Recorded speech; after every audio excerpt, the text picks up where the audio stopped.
Okie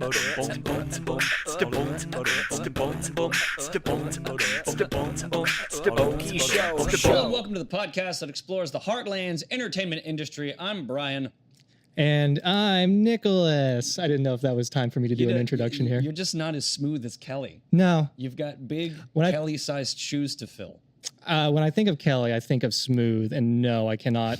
I cannot arrive at that level. So I just bring my own spin. So it has a smoothness that is hard to match. What your spin is awkward pregnant pauses. And she's just awkward pregnant. She's awkward. Yeah. That's how you match her. Do you want me to try again? Do you want me to be Let's more try like it again. Kelly? Okay, go ahead. Yeah, okay. Hello and welcome to the podcast that explores the heartland's entertainment industries. I'm Brian. I'm Nicholas. That's just like Kelly does it. Yeah. It's just like she does it. Just like Kelly.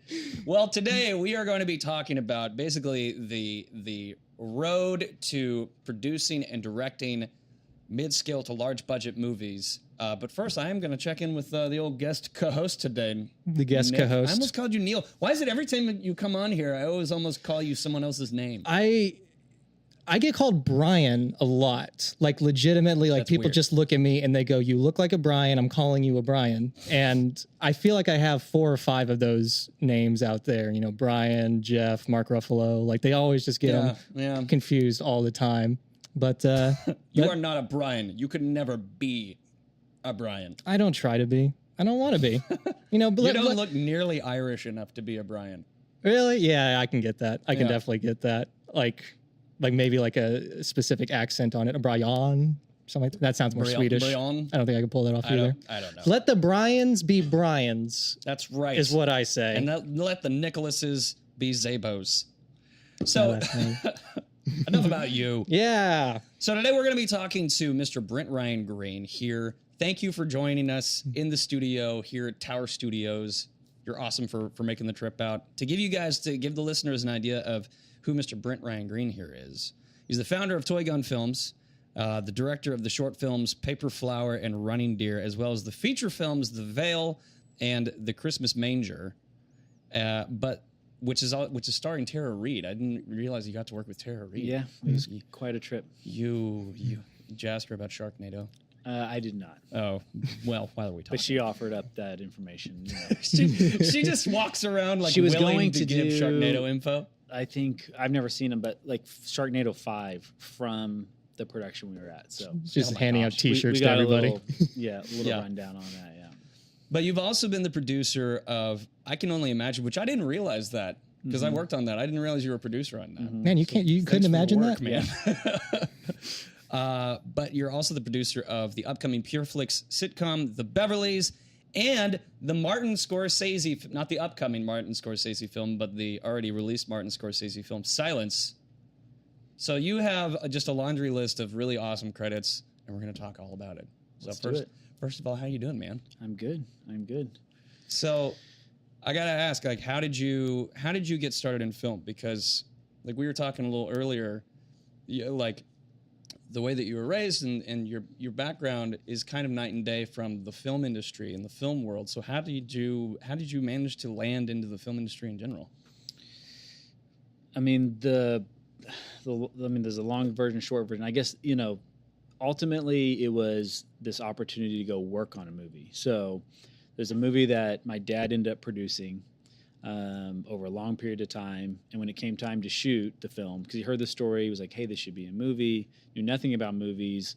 5 years later, he ends up making the movie, and it's called End of the Spear. And so I was at SNU locally here in Bethany, and he was, hey, do you want to go work on this movie? Because you're probably not going to get a chance to do something like this. It was shooting in Panama, $10 million movie, 52-day shoot, which at the time I didn't know like how kind of large scale that was. Yeah, no frame of reference at all. Like 10 million. Literally no awesome. frame of reference. Yeah. I literally walked in the office down there, walked into the production manager's office, sat down. He was not really sure how I got there. He just knew he was supposed to give me a job. And he was like, hey, do you want to be a grip? And I was like, what's a grip? Literally, I said, what's a grip? And he explained it. And I was like, absolutely not. What else you got? So like he like went through the options. Ultimately, I ended up being the video coordinator on that film. Is in 2004 is one of the first features that was completely digital. It's shot on the F900s. the Sony F900s. And so it was a 3-camera shoot. I mean, 2 camera most of the time, 3 camera occasionally. So I would hook up the cameras to the monitor. So the DP and the director sat in like the little tent. And I would hook up this big 100-pound monitor, 2 small monitors, and then I'd run the cables to the cameras.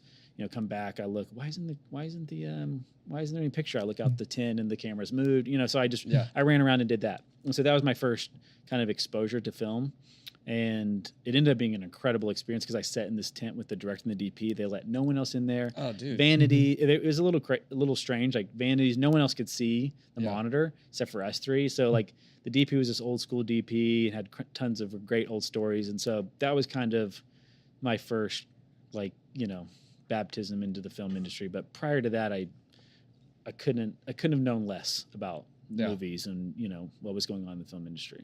And then it just sparked a whole new interest. Yeah, well, I mean, the cool thing was like I never seen. I was going to college. I was just in high school. All I cared about was sports, and then in college I realized that dream's gone. Yeah. And it was like just seeing like music, fashion, architecture coming together, because like the production designer had they actually built a house for this production with like moving walls and all kinds of stuff. Oh, cool. So they built a house and like they had like models and everything was based in one location. So we took over an abandoned hotel and we all stayed in the hotel, and then the production office in the bottom, and then the art like setup was down there as well. It's like and a it was dorm. just like all this stuff. No, like, it sounds awesome. It was It's so like incredible. film And camp. I've been trying to replicate that experience ever since, but just seeing like all that stuff come together, I was enamored, So I came back from that. I bought a camera and just started kind of getting in that way. I shot some like videos for organizations, and then ultimately went to work for that director of that film. So he actually made a documentary that went with that movie, Into the That's Spear. right. And I think it's called I've Beyond seen the Gates. both. And Beyond the Gates is yeah. actually probably a better piece. The documentary is like super solid, still holds Yeah. up. And so then because I did so well, they made more documentaries. So they made 5 documentaries. So I worked for them. That became Ethnographic Media, which is like a local company a lot of people worked for. And so I did that for a while, and then eventually I transitioned out because I didn't want to do documentaries. Right. I wanted to get into narratives, and that was kind of the genesis of Toy Gun Films. And so that's kind of how it got started. So it all started because you didn't want to be a grip. I didn't want to be a grip. That was the decision. I knew that. Sparked They were the like, career. That's the advice, carrying everyone. stuff around and running electrical cable. I was like, man, that just sounds miserable. Yeah. Like that's not for me. I have At that mad point, I respect was for grips for that very reason. I was like 120 pounds. I'm like, there's no way. No, I can't, Well, I've got this position that could kill you. You want to do that? I ended up carrying a 100-pound monitor around, so it's probably like the joke was on me. Yeah. It probably would have been less You heavy. still laugh at the grip, like This monitor, and you just had it was the bane of my existence. But halfway through, I was like, I'm over this. I wanted to quit so bad, but ultimately, it was a great experience. So now you're directing, like your directorial debut as far as feature films go was The Veil, which is on. Is it still on Netflix? Yeah, it should be. Yeah. Yeah. And then and like I always hear about, through the grapevine that you've got more projects coming. You seem like a super busy guy. So how does that path go from working as that video assist to where you're at now? Like what do you think was the secret sauce that helped you get to that? Slow and steady. Slow and steady. I mean, because the documentary. I mean, Into the Spear was 2004. The Veil happened in 2013. So, it's just little by little. So I left the Into the Spear thinking, oh, maybe the movie business would be cool. And then I went to work for the director, and I just tried everything, like I tried sound for a while. I went to Stanconi Studios, which is Outcast Studios in Atlanta, to learn Pro Tools and was doing post sound. And then after a year of that, I was like, what am I doing? I don't know music. Like the cap on this is so low for me because I'm not a musician. I can't play in sounds. I can't. Yeah. I don't have it. I don't even know what pitch is. Like, I was basically putting sound effects in. I do like temp work because the director like really wanted to see stuff. So like I was doing temp on like everything, and then they would take it somewhere and do like the final. But that way the director could like see it. And after a year of that, I was like so disheartened.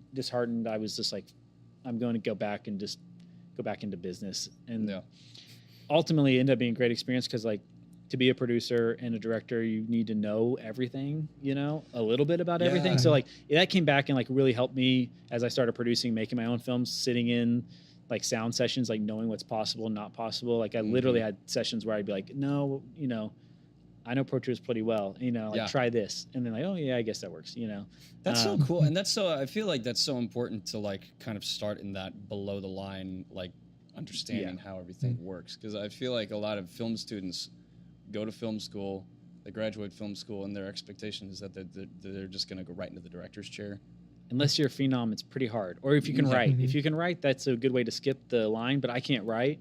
So I knew, and my aspirations were never really to direct. Like after it, I was like, oh, you know what, producing's a perfect fit for me because it's business, which I thought that was my background, and a little bit of creative. So,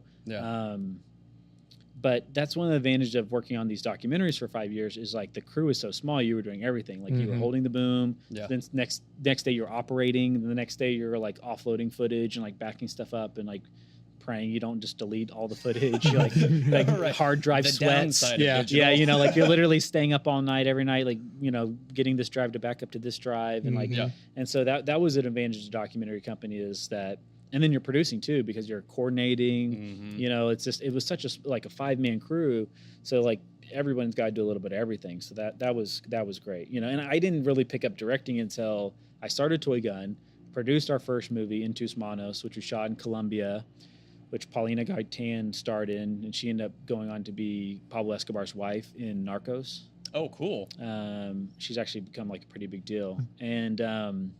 But it wasn't until I saw that director direct that I was like, oh, you know what? I maybe could give this directing thing a try, Because again, I had no frame of reference for what a director was. So like when I first started looking into film, I was like seeing, people like Tarantino, and I'm like, oh, I'm not like that. He's got a monster personality. He's crazy in interviews. You don't like feed and that the energy. And I was like, that's not for me. Right. But then I realized there's other directors that are quiet and, there's just it's not one type of personality. Yeah. There's a ton of different personalities to be a director. It's not a personality type. It's more of like about a vision. So, so then I started directing, and then I got hooked on that. And you started off with short films, but then you made your big feature film debut with The Veil. So for the listener that doesn't know what The Veil is, can you give us kind of the elevator pitch of what the movie's about? Yeah, it was this sci-fi action film about, a warrior's journey back home, and we developed that to be shot in Oklahoma, and the development really started out of like finding these like cool locations and then working backwards. And I've never done that since. I'm not sure I'll ever do it again. The locations were great. I mean, we learned a lot. That movie was like pretty disheartening, like when all was said and done, like the way it turned out, but I learned so much, and I mean, it definitely looks great. Yeah. I'm happy with the way it looks in the cinematography and the production design. It was just like a story that was so ambitious that we really just bit off more than we can chew. Like we'd had so much success with these shorts and like this model that we were doing where we were kind of like pitching these stories, then like writing them, shooting them, and editing them all within a year. We're like, oh, we just roll right into a feature. Because we started Toy Gun in 2009. We did it. So we basically did a large budget short film every year. We did one in Colombia, Tokyo, South Africa, then Running Deer finally in Oklahoma, and then rolled right into The Veil. And we were kind of like on fire with the shorts. They were like really hitting. They were hitting the goal. Yeah. They were hitting the goal. We were riding high, and then we got like bit by reality. When we tried to kind of like shoot for the stars, and we missed a little on the story side. Nick and I wouldn't know anything about that, would we? Of course not. Success, 100%. Totally. A bit ambitious. Success. So what were some of the takeaways that you learned from The Veil as a director that you've been able to apply to projects since then? Yeah, it just reiterated how important the script is. And my producing partner wrote it. And like we tried for something. We were going for The Fountain meets Valhalla Rising, and then we realized that no one understands those movies, and we got what we bargained for, and it was just too much for the budget level. Like ultimately, if you read it, like everyone was like pretty intrigued by it, but we just like couldn't pin down what we really wanted to do, and then we hit the budget restraints. So it was a really tough lesson to learn. Almost put me out of the business. It was like hard to get going again. After that, I was like, Hard the to get only going, thing, just like personally, emotionally? just because it's personally? like you put so much into it, and then the only thing that really like kept me going is like I knew that I had something else to say and something more to do. Like if I had done that and I was like, this is amazing, and then it crashed away, it kind of, I mean, ultimately did okay because it was a sci-fi action film. So that was the producer side of me, like backstopped it with a genre that it's a concept you that could will sell off of a poster, Yeah. which is what they did. So like that was safe enough. But I just knew that like objectively I wasn't really happy with it, you know? And so if I was happy with it and then it got that kind of reception, then I probably would have been like, okay, but like I know I can do better, you know. And so then just had to recalibrate, and then that's why I went back to like a smaller movie after that. And you know, you just got to do stuff within your budget level, which is or like, you know, it's better to try to, you know, do something that's attainable. So like I've learned from that to say no a lot, you know. So like no, I'm not going to try that. Right. It's not enough money for this budget. That's a really important lesson it's very, to know, though. And it's a hard lesson to learn that way. Ultimately, I learned so much, and it was worth doing. And someday, hopefully, we'll look back and laugh instead of cry. But we're just now transitioning out of that. But I mean, ultimately, I mean, the crew is great. It looks great. The story is just tough to track. You know, and I think story, not unfortunately, but it is the most important part. You know, right. So even if you'd rather have a good story that doesn't look as great. You know, and we all know that consciously. Is just in the moment, it's hard to reverse the trend. Like we even knew going into it, like 2 weeks out, we almost pulled the plug. Because you're like, oh man, this is just, we'd already spent so much money. We're like, we'll fix it along the way. And we can make this work, you know. But in hindsight, if we were in that situation again, you'd probably pull or delay it, you know, and just be like, hey, let's rewrite this thing and let's take our time with it, you know. So that's where I've said no to a lot of scripts since, because I'm like, I've already tried to pull off something. If it's not on the page, it's really tough, especially for me as just a director and a producer and not a writer-director. If it's a writer-director, you know, they can always rewrite while they're going a little bit. But for me, like we were in there and I'm like trying to rewrite and Jeff's on set and he's like, whoa, you know, anyways. I mean, it's just...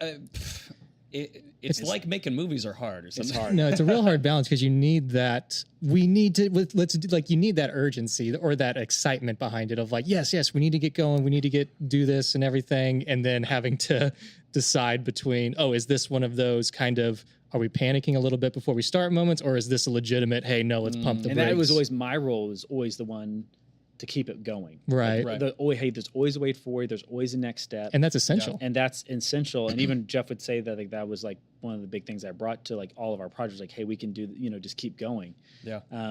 But we'd never really run into something that ambitious, you know. Man, I mean, like, because y'all had, is it true that y'all had some of the stunt coordinators from Captain America? Yeah. Oh my God, that's so cool. That's so cool. Yeah, James, he did a lot of the doubling for Cap, and then he did. Man, I don't know all their names, but he's basically a fight coordinator and a stunt double. And so we went and saw during the production of the Bell. We went and saw, I believe it was the first Captain America. It was the one where they're in the elevator and there's a huge elevator fight scene. That's the Winter second one. Winter Soldier. Yes, because he doubled the Winter Soldier. God, it's such a. And so he did that fight scene. Such a good movie. He did that fight scene, and then Guy, another guy. So like there was 3 or 4 guys who worked on those movies who came and did. So the stunts were obviously incredible in the movie and like a highlight. And working with those guys was really cool. Yeah. Yeah. Well, it seems like every project for everybody. Like, I feel like if I'm not on a project and I'm not learning something, then I'm doing something wrong. Yeah. Like, or the projects that go super well, you're always really suspicious of. Yeah, like, where it's like if it's too good to be true, it usually is. It's always like usually, whenever we've had a couple projects where it was like a rough production or maybe a rough getting it started, but then after we're looking back at the footage and going like, this is great, this was awesome, this all helps. And then there's been the times where we've gone through the whole production and been like, oh, this is nothing but, you know, biscuits and roses or whatever it is, and then just biscuits and roses, and then just getting into the editing room and being like, oh no, yeah, you turn into Mr. Ed, really. Yeah. Oh, Jay Wilbur. So how did you end up landing the co-producer or associate producer for Silence? Associate producer. Associate producer. I knew one of the financiers, and he brought me in. So this is something that Scorsese had wanted to make for a long time, obviously, and it was financed independently through two sources, and I knew one of the sources. Nice. And so he brought me on. So I went to Taiwan for 2 weeks during the production and got to be involved in a little bit, and obviously super incredible experience. Yeah. I mean, what's that like working with Martin Scorsese? I mean, he's a legend. force. Yeah, he's a force. He's a legend. So I was there. Have you seen the movie? I have not gotten to watch it all the way through.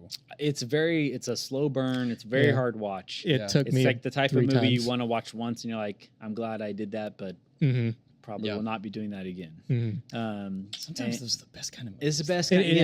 And so I was there with the scene where Adam Driver and Andrew Garfield, like they were hiding out in the hut, you know, and they were picking like so I was there on the stage for that part. So it was an exterior interior part. So I was on the stage for that. But I mean, my big thing going into that was like, I wanted to see if there was something secret, something special that was different, you know, than what we were doing. What's the Scorsese secret sauce? sauce?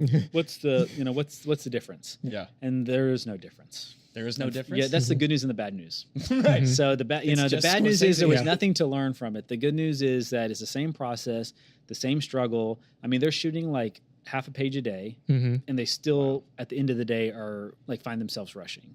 So like you always use the time you have, which is it's crazy. But it's just that they happen to have like a genius director, a genius AD, a genius production designer. I mean, they have the best of the best in every role. Nice hunk So of money.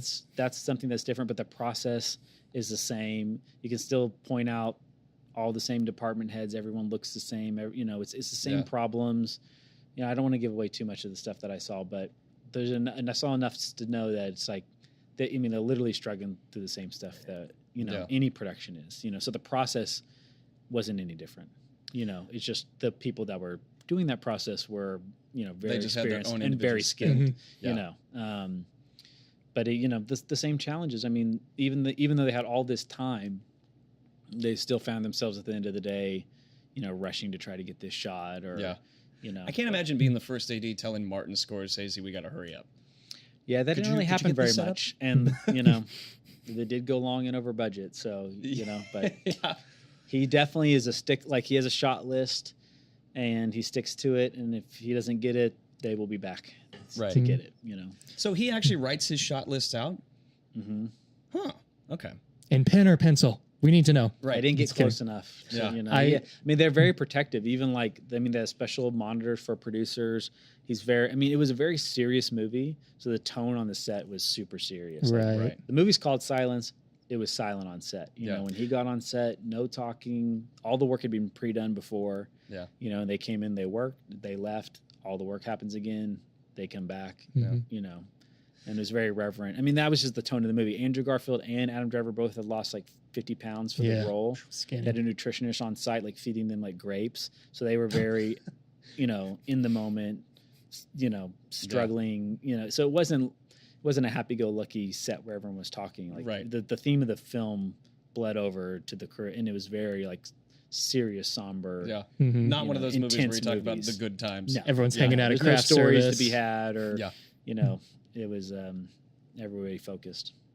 That movie, it seems like it was a very personal project for Martin Scorsese, and you got to be a part of that. And so I just, congratulations, because that just seems like a really cool experience for you.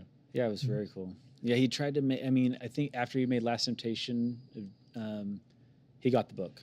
Yeah. So I think that was in the 70s or something, you know, so he just, which is crazy, like even someone like Scorsese, it still took a long time to hold on to a project that he wanted to make that you know, that was not something the studios necessarily wanted to make because it's not inherently commercial, you know, which is why it didn't get made. But it's crazy that, you know, people send me scripts and like, oh, it's not inherently commercial. I'm like, well, if Scorsese can't get it made, then good luck. Yeah. Like each decade he goes and dusts it off. Just like, okay, am I a legend enough? There was so many start and stop stories. I think there's like, I wish someone did a documentary about the making of it because then there was like people getting sued and like someone had the rights in Europe and like they were in jail. And then like, there were so many different people attached through the years. Yeah.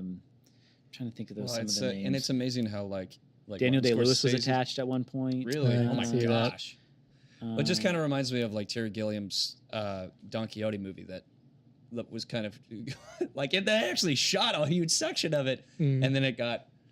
Yeah. I can't remember what happened, but just like those weird hoops that like. It's funny how people, whenever they're first getting started out, they get discouraged by how hard it is to get something made, and the assumption is once you get to a certain level, it's sunshine and rainbows. No, that's the hard part. It's like, even Scorsese was like having dinners, trying to raise the money. Well, and you said he's having dinners with billionaires, but yeah, I mean, it's not different than us having, local dinner, trying to raise the money. I mean, it's still. But they were still eating Wendy's. It's still tough to. It just doesn't. Never comes. It never comes easy. It never comes easy. Yeah. Well, and that movie was privately funded, which is very reminiscent to kind of like the lower level stuff that's not like big studio films. So let's talk businessy kind of stuff. The fun stuff. The real fun stuff. But like to me, it's the meat. It's the meat of all of it. Because like without the business, there's no show. It is a film business. Yeah. So tell us about the typical process of finding financial backing for a project that doesn't involve Kickstarter. Because like it seems like that's always the first go-to. We can just crowdfund it. I mean, that's the magic thing. The difference between an idea and a movie is money. Right. And like lately my philosophy's changed, and like, what we just did together, the Beverlys, is really kind of finding and working on stuff now that's already greenlit or that's already wanting to be made. Because there's like, there's the money, the making of the movie, and then the distribution. Those are really the three kind of keys to the movie. And I want to be involved. Most people want to be involved in the making of the movie, right? So that's the producing, the directing, the physical production. So I say that's what my specialty is: physical production. And so, after the Veil, like looking to try to get a couple other things going and having so many like close calls. I mean, so like cool projects, and you can never like able to like close that funding and raising that money. Yeah, it's kind of like, well, let's stop going against the grain here and try to like get in the flow of what's going on. And so it's like lately, because there are a lot of people making stuff. They have like a certain quota, different types of things, a lot of stuff related to genre. And it's just kind of more about jumping on those bandwagons. Right.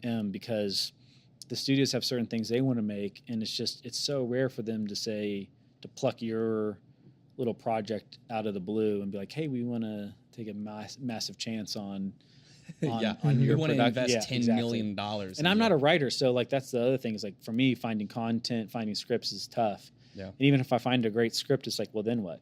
Then we got to go sell it. Well, to sell it, you need to be, at least 30% better than the stuff that they've already paid for. Just like some people always see stuff on, they're like, how did that get made? It's like, well, because they are invested a lot of money into it. And they were, what are they going to do?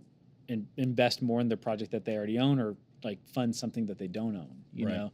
So that's where the Beverlys kind of came out of that, which was a show that was already going to be made. And it was like, raising my hand, hey, I can get this done for you. I can produce this for you, That was so much fun to work on. It was a great little show. Yeah. Great. It was, and for the listeners, the Beverlys is a sitcom that we shot. Yep. Just like maybe a month ago.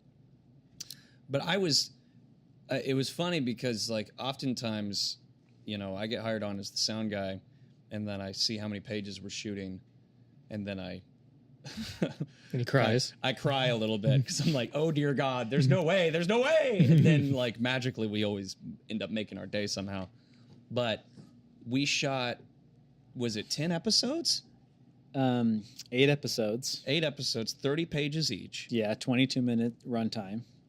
And we shot it all in a month. Like it was 15 days. 15 days. That's even less. I've than never I done remember anything like that. It always feels way longer. It does. 15 days. One location, so that helped. Yeah. But yeah, that went great. Fun little show, and that's again like just trying to for me, like making stuff is half the battle, and then like what you make is also important as well. Yeah. So, but like just the process of making film is fun no matter what it is. So, I mean, that was great. It was a kid's show. It was supposed to be fun and colorful and bright. Yeah. And it fit in perfect with some of the scheduling stuff I had being back here. And, they're already talking about season, 2 and 3. So it could be fun. I hope they're able to bring it back here, because that was for me, it was such a nice little kind of blessing, because everything I'd been working on up to that point had been like super heavy documentaries about murder and mayhem and all this kind of stuff. And then it was like juxtaposed with hang out with these little girls. We're going to be singing songs. It was so much fun. That's a set where, unlike Silence, it's like, fun, goofy, lighthearted, easygoing, Everything's brightly lit. Yeah, no talking on set for this one. Yeah. Everybody's talking. Yeah. Oh, man. Well, and so where does the road lead for you from here? Because like we finished Beverly's, you've got tons of things in the pipeline. Like, what's next for you? Yeah, I mean, I have a couple things I'm attached to direct. I'm probably going to do another show just like the Beverly's. I think in Georgia next. But you just got like a million things going, and then they circle back around. So it's like the Beverly's happened because I went and consulted on a movie in South Africa that I was supposed to direct a subsequent movie that happened in South Africa, and it didn't happen. And so then that fell through. But then I ended up directing this Christmas movie, and it all happened, so like I can trace the Beverly's back like 7 years of like misses and almost, and then it comes back around. So you just kind of always have these, different fire or irons in the fire, and, just a lot of balls you're trying to spin and hoping that one, lands, Yeah. So there's a bunch of stuff spinning. Yeah. So some big stuff spinning, have just small one pet project that you just focus on and obsess over for years and years and years. Ideally, no. Yeah. Ideally, no. Or if you do that, you do the Scorsese route and make a bunch of really great movies while you do that. Yeah, there you go. Win a couple Oscars along the way. Yeah, that always helps. Then that pet project can come back up.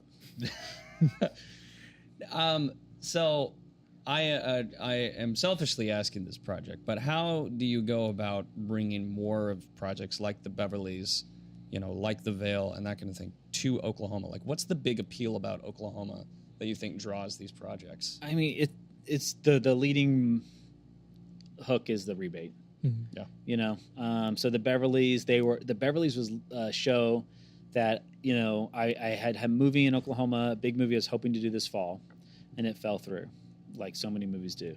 And so I had this gap where I had because I was going to direct, and when you direct, it's all encompassing. So I locked away my time, said no to a bunch of things. Like, I'm going to direct this big movie, biggest movie I've ever done by far as a director. And it fell through. And then I was like, shoot, I need to fill that gap because I had said no to a bunch of stuff. And so one of the things was like, hey, they want to direct on this show, the Beverly's. And I was like, well, I don't really want to direct because it's going to be in LA. They had a house scouted. They had shot a promo at this house, the director and the showrunners. And they were like, do you want to direct? I'm like, no, I won't direct. But I was like, I will produce this and maybe direct, which I didn't end up doing, if you'll do it in Oklahoma. Like, well, why would we come to Oklahoma? We have the show prepped and all this stuff already. I'm like, well, there's a 37% rebate. There's no rebate in California. And I was about to have a baby, so I had to be in Oklahoma. Yeah. And so, I lured him that way. But that was a show that was literally teed up to shoot in L.A. at the showrunner's house because they were going to use their... Oh, wow. Yeah, it was their mother's house that the promo was shot at, which is an amazing house. And so I was able to talk them into coming to Oklahoma instead. They love the footage, and now they're talking about doing not only the subsequent seasons of the Beverly's, but there's another show that they're developing. They want to bring that here as well. That's fantastic. So the rebate's the leader, into sinking people into coming here, and then seeing what you can get done. Yeah. Oklahoma's it's pretty film friendly. It's just unlike LA for sure. We like working. Yeah. So it's a great experience. Everyone had a great, only had great things to say about Oklahoma, and it's already trickled back to, hopefully other offers, and I hope to have a show coming back to Oklahoma at least by the summer. Yeah. So, the rebates is the hook. That's awesome. Yeah. And I feel like the frustrating thing that we film people are always running into when it comes to the rebate is just the perception of the rebate, that people have this idea that it's just free money. Mm-hmm. like, I don't think they realize the concept of a rebate. You spend first. You spend first. You boost the economy, and then they get a tax break back. So I always want to like reiterate that for the listeners. You must bait, and then you are rebated. That's words. Put it on a T-shirt. Yeah, that's right. And then but that's how you get people to come. And then once they come, then they come back. Like, the line producer from I Can Only Imagine, he brought another movie back after he came here. And even I made the short film Running Deer here at an off, because we were doing these shorts every year, and I did it in Oklahoma because of the rebate, even though I didn't use the rebate because I knew I was going to shoot the Vel here. So that was like a subsequent production that wouldn't have happened here if it wasn't for the rebate. So that was like an indirect impact, you know. So, it's a great program. Obviously, we got to keep it alive, keep it going. That's right. Yeah. And it just provides, like, it's not a big number, but it just provides a little something different. It touches a lot of different people, from hotels to craftsmen to, people you don't even think about, small, like little small businesces where you're Uber buying drivers, stuff, Uber drivers, all kinds of, like, the film business is like so much more than just like the cameras and what and the actors. Rich executives living in their big houses. It's a lot of people that work on a movie, Yeah. It's jobs. It's lots of jobs.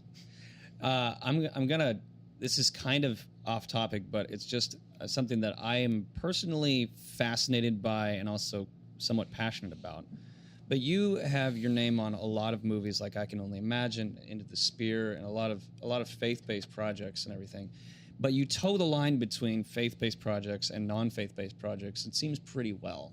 Mm-hmm. And like I'm just curious. I just kind of want to pick your brain about that. Like, what is that? What is your personal experience with that? Like, towing that line, like making that balance. How is that for you? I mean, it's just kind of it's more about, I think, opportunity, so because I had worked on Into the Spear, and because when I did work on I Can Only Imagine, then those opportunities kind of kept coming, so it's just about, finding, people want you to, it's almost like typecasting or something. People just want you to keep doing what you've done. Yeah. Once you're in a niche. Yeah. So I've done some stuff in that space. I've been involved in some productions that were successful. So then people like look at everyone involved in that, and they want you to repeat, same with like I traveled overseas. So like I've actually worked overseas more, like Morocco is Morocco, South Africa, Colombia, Tokyo. So then people are like, oh, that like if you go overseas and they call you, hey, I've been to Tokyo, you've been to Tokyo, what, would you help me? So that's where the faith-based stuff kind of came in. And like, obviously Oklahoma, just specifically, Into the Spear and working on I Can Only Imagine, it just opens doors in those. Yeah. And in the film business, it's hard to get open doors. So when you get an open door, just take it, and just do the best you can with that open door. And, those are the doors that have been opening. So those are the doors, that I've been going through. Yeah. That's awesome. Look for open doors, cracks in the window. Anything. Maybe someone left the back door open. They left the basement unlocked. Get in. Get in through the chimney. An entrance of the attic so you can make it in there. Well, last question is really just what advice would you give to young filmmakers that want to eventually be in your shoes as a director, as a producer? They are nice shoes. Right. Yes, they are very nice shoes. I mean, that's always the $1 million question, but I think it's just, it depends on what you want to do. So when people ask that, I usually try to return it with a question, so it's like, do you need to be in LA? Can you stay in Oklahoma? Mm-hmm. Well, it depends. What do you want to do? Is it you want to stay camera? Do you want to do sound forever? You want to be an actor? If you want to be an actor, you probably need to, spend some time in LA, but if you want to stay maybe in camera, you don't really need to go to LA to do that, so it's a generic answer is hard. I think, just making stuff is important. I mean, the barrier to entry now is so low, to make your own film and put it out there. And the best thing is just go watch Mark Duplass's speech called "The Cavalry Isn't Coming" at South by Southwest. Oh, nice. Basically anything I'd want to say, he perfectly articulated. But it's basically saying the cavalry isn't coming. Like, no one's coming to give you a ton of money. agents coming to sign you. Agents not going to sign you till you're already making so much money. Yeah. I have lots of friends that are agents and managers, and they're basically, if you're not making a certain amount every quarter, they're going to drop you. Because if they don't drop you, then they're going to get fired. Mm-hmm. So you're not going to get a really good agent or manager until you're making so much money. You don't need an agent or manager. Yeah. And that's what Mark Duplass kind of like says, and like that's what their model is. Like they just kept, be your own green light. Mm-hmm. So like make something that's like in striking range of what either you can raise, and if you can't raise any money, then just make a movie for no money. Yeah. If you can raise 10,000, raise 10,000, 100, whatever. Don't set the bar where somebody else has to tell you yes. So that's where I went from The Veil, which is a big project, to do another project like that. I couldn't get people to say yes. So I bumped it down to like, okay, what's a level that I know I can get a yes at? So I just came down to that level, got a yes, and then like worked my way back up. Nice. So, just, try to, so many people like have a script and they're like, I just did a call like 2 days ago with the guy. He's like, never made a movie. He's like, oh yeah, it's a $15 million movie. I'm like, I'm busy. I got to go, because it's just like, it's unrealistic to think, that you're going to get that made right off the bat. And it happens every now and then, of course. There's always exceptions to every rule. And then that gives everyone else the dream that that's going to be them. Now I can win the lottery too. It's just unlikely. Most people didn't start that way, and they started small and they worked little by little. And then all of a sudden you hear about him, but you didn't see Ridley Scott's 3,000 commercials, that he did for 10, 15 years before he, started making movies, So it's just little by little, and then it's just like taking practical steps and getting on. If you get onto something, go through the open door, say yes. That's where like even. I was like, oh, I'll work for this director. And he's like, who wanted me to do sound? I'm like, oh, okay, I'll do sound. And I knew I didn't want to do sound, but what was the other option? You know what I mean? Right. So it's just like work on the projects you can work on. Don't be too picky or self-important or even I think too strategic. Trying to say, oh, well, I'm worried about my filmography, because I was kind of like worried about the filmography, and I want I want to look perfect. And it's like, man, just work. Just work. Just work. And hopefully someday I can make a couple movies that are awesome, and people only care about those movies. Mm-hmm. They won't care about the smaller ones or the ones that didn't work.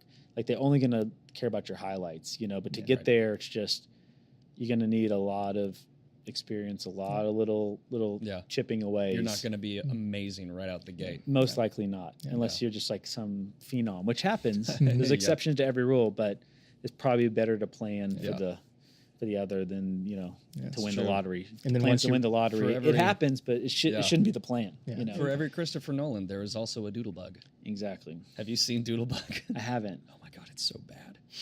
It's Christopher Nolan's like first short film. Okay, it is so bad. It's so bad. See, it's so great because when I was kind of Nicholas Winding Refn did Drive, and it was like it was like right before I did The Veil.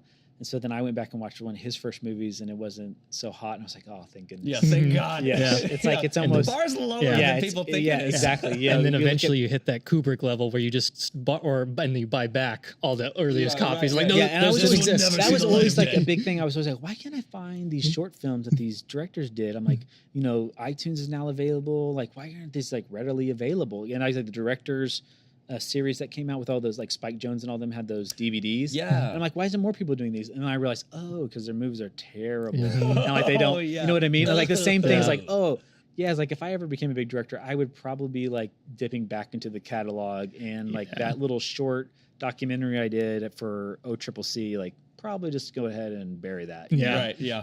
Instead of like showcasing it. I think we all have. I mean, I feel like if you don't have some of those projects under your belt, there's something wrong. Yeah, you just got to just start doing them, man. Yeah. Just make a fool of yourself, and that's how you learn. Except, well, I think there's really something to be said, and it's kind of a recurring thing that we've kind of discovered on this show of like you have to fail before you're great, and you have to be okay with failure so that you can celebrate whenever you're awesome. Yeah. Mm-hmm. Yeah, the sweet is not a sweet without the bitter. You got to have the bitter to appreciate I like that. The wins. That's cool. That's from Vanilla Sky. I like that. Yeah. Well, but we're going to say it's from you. We're going to say, let's quote by Brent Ryan Green. Put that on the bottom. Well, you want to play a game? We can try. We say game loosely on this. Since Kelly's not here to be our game master for improv, we are cheating. We have a script. We're not going to reveal that script just yet. But Nick and I were discussing how to make this kind of unique. So first of all, we're going to have you choose an impression for me to do. So this is a list that I can kind of pull off. So you can choose either any one of those. And then you texted me a list of the stuff that you can do. Yeah, which is not. But what are you going to do? Like you're going to do? So you can choose any of those. Okay, but once I pick one, what are you're just doing like something random from? So I'll be playing the character that you choose inside of something else, inside a scene from a movie. But I don't know what the movie. You is don't yet. know what the movie is yet. Oh man, Yeah, when you sent me that, like, what impressions can you do? It was just like, oh, let me think about this and come up with like 2. Yeah. It's hard to like actually think about the stuff that you do because like whenever we're doing improv, it just comes off the cuff and you don't necessarily write it down of like, oh. And usually I've had a few at that point. Let's go Bill Clinton then. Bill Clinton? Oh crap. Okay. Okay.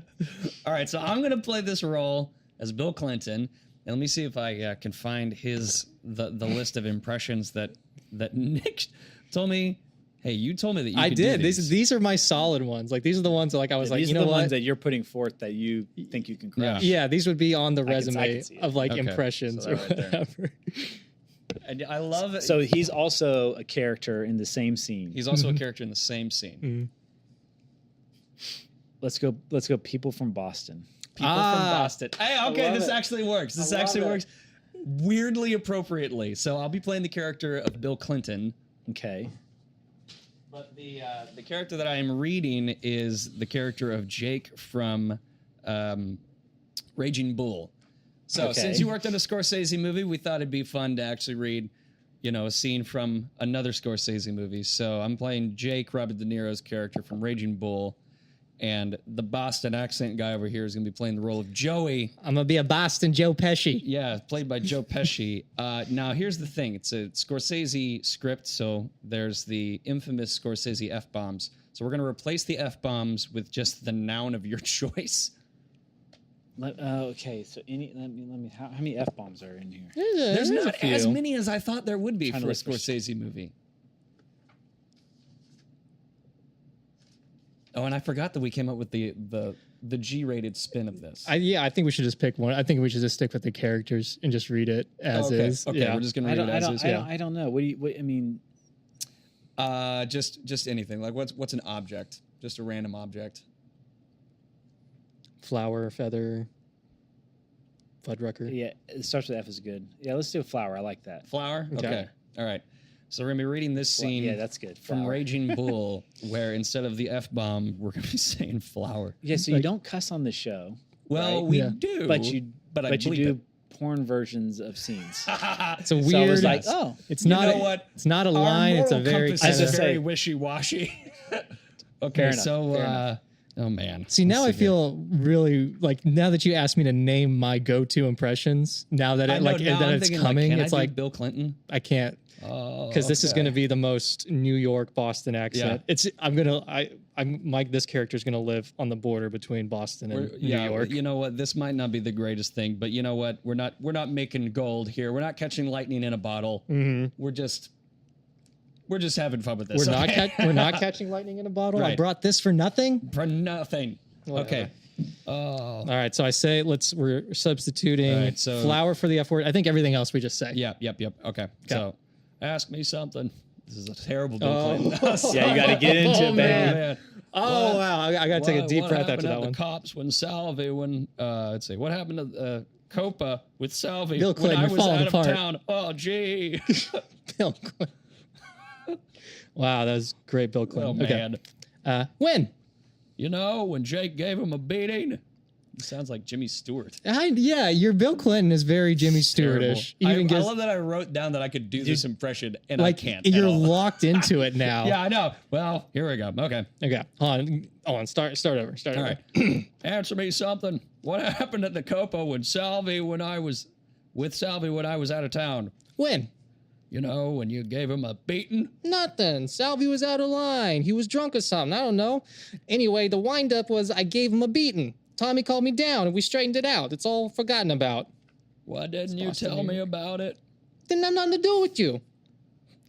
Didn't it have nothing to do with me? No, I just told you what happened. Who did it have anything to do with? Vicky! Jack. This is terrible. Jack, no. I just explained the whole thing to you. It was just between me and Salvi. If it had anything to do with you and Vicky, I would have told you about it. Go Sox.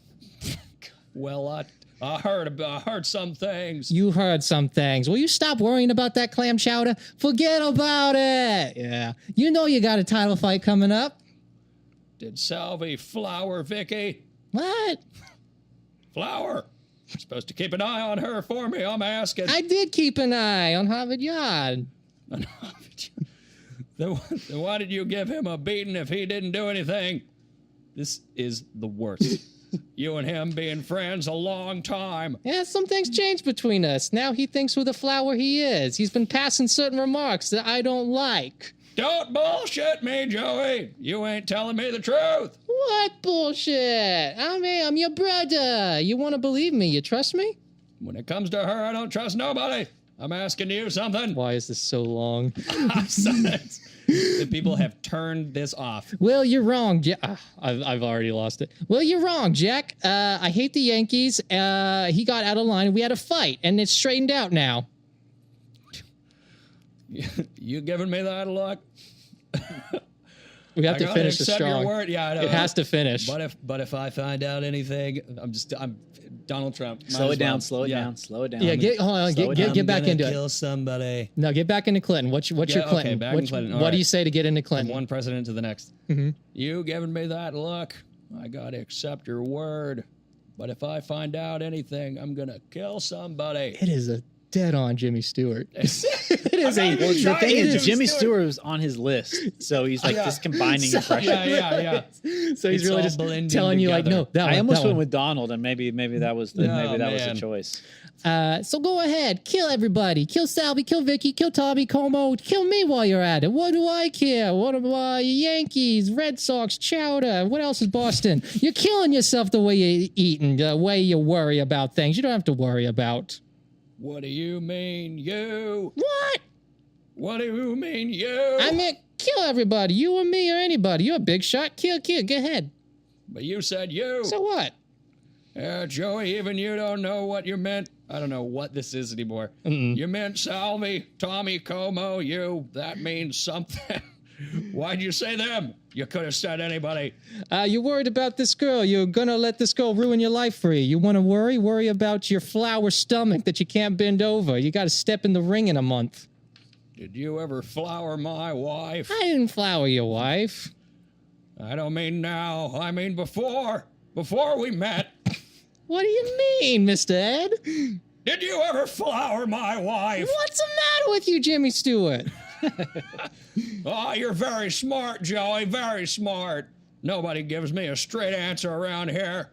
You're giving me these answers, but you still didn't answer my question.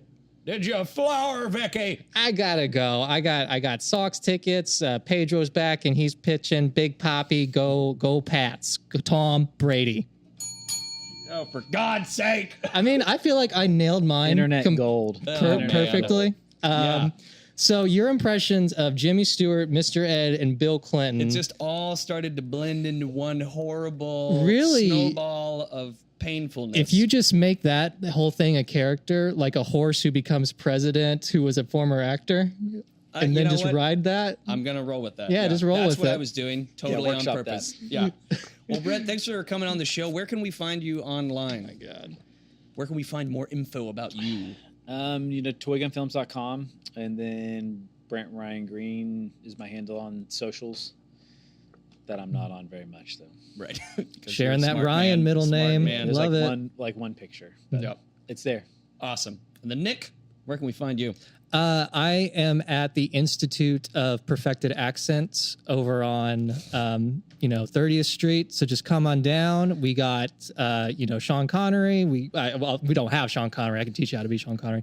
I can teach you how to be. You have him in a closet. Just locked away. He's in quote unquote retirement. Retirement. That's funny. I just came up with that to explain it all. Right. But yeah, just like you can get a perfect Boston accent if you come out. Just come on down. We're here to help you. Right. Yeah, you springs, it's downs. That was 5 accents in one. That was awful. Anyway, we're ending on a nice good, solid note. Yes. Well, and if you like what you heard and you would like to be a part of it, you can go to patreon.com/OkieShowShow. In the meanwhile, visit us at OkieShowShow.com or on social media, Facebook, Instagram, and Twitter at OkieShowShow.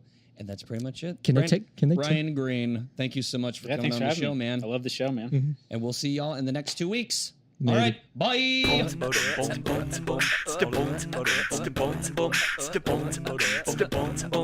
Okie Show.